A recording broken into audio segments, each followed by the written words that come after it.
आहा कते दिन के बाद खेत में एला के बाद तो बुझू कि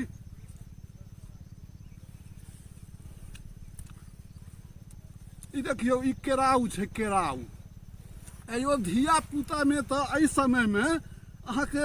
खेत में जाकर हम सब 3-4 गो संगी मिलकर स्कूल के टाइम में टिफिन से निकल गेलौं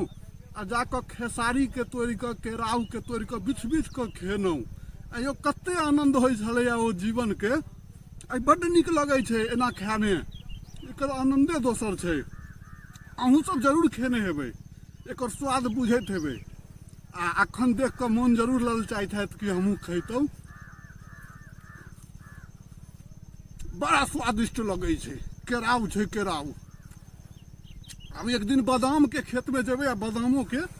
कनी तोड़ तोड़ के मूड़ी खेबै बड्ड नीक लगै छै यौ ई आनंद कहाँ उमंग कहाँ।